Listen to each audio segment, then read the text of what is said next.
তামাক ও নিকোটিনের ক্ষতিকর প্রভাব সম্পর্কে মানুষের মধ্যে সচেতনতা বৃদ্ধি করতে বিশ্বজুড়ে পালিত হচ্ছে বিশ্ব তামাক মুক্ত দিবস। দিবসটিকে সামনে রেখে শনিবার পশ্চিম ত্রিপুরার বামুটিয়া ব্লকের বেরিমোড় গ্রামে ব্যাপক সচেতনতামূলক কর্মসূচির আয়োজন করা হয়। আগরতলা গভর্নমেন্ট মেডিকেল কলেজের প্রায় 150 জন মেডিকেল ছাত্রছাত্রী এদিন গ্রামে বাড়ি বাড়ি গিয়ে তামাক ও নিকোটিনজাত দ্রব্যের ক্ষতিকর দিক সম্পর্কে সাধারণ মানুষকে অবহিত করেন। পাশাপাশি তামাকের আসক্তি থেকে দূরে থাকার আহ্বান জানিয়ে সুস্থ ও স্বাস্থ্যকর জীবনযাপনের বার্তা তুলে ধরেন তারা। উল্লেখ্য, আগামী 31শে মে বিশ্ব তামাক মুক্ত দিবস পালিত হবে। এই বছরের প্রতিপাদ্য আকর্ষণের আড়ালে সত্য উন্মোচন করুন, নিকোটিন ও তামাকের আসক্তি প্রতিরোধ করুন। 1987 সাল থেকে তামাক ব্যবহারের ক্ষতিকর প্রভাব সম্পর্কে জনসচেতনতা গড়ে তুলতে বিশ্বব্যাপী এই দিবস পালন করা হয়ে আসছে। এদিনের কর্মসূচিতে মেডিকেল শিক্ষার্থীদের পাশাপাশি উপস্থিত ছিলেন আগরতলা গভর্নমেন্ট মেডিকেল কলেজের অধ্যাপক সুব্রত বৈদ্য সহ অন্যান্য শিক্ষক ও স্বাস্থ্যকর্মীরা। তাদের মতে তামাক মুক্ত সমাজ গড়ে তুলতে জনসচেতনতা বৃদ্ধির পাশাপাশি তরুণ প্রজন্মের সক্রিয় অংশগ্রহণ অত্যন্ত গুরুত্বপূর্ণ। ব্যুরো রিপোর্ট, নিউজ তৎকাল 24।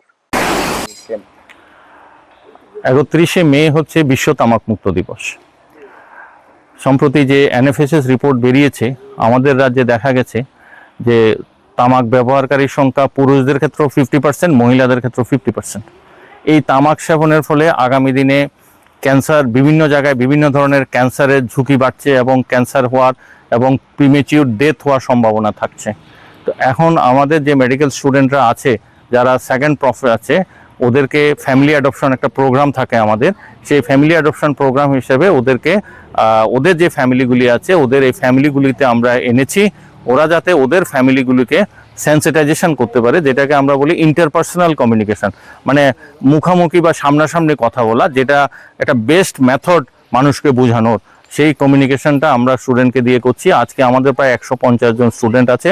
ওরা প্রায় চেষ্টা করবে 300 থেকে 400 500 ফ্যামিলিতে যাবে। আর 500 ফ্যামিলিতে যদি আমরা প্রতি ফ্যামিলিতে 4 জন বা 5 জন করে যদি লোক সংখ্যা ধরি, তাহলে আমরা 2000 লোকের কাছে আমরা পৌঁছে যাব এই মেসেজটা নিয়ে। এবং এই 2000 লোকের মধ্যে অন্তত 700 থেকে 800 লোক তামাক সেবন করে।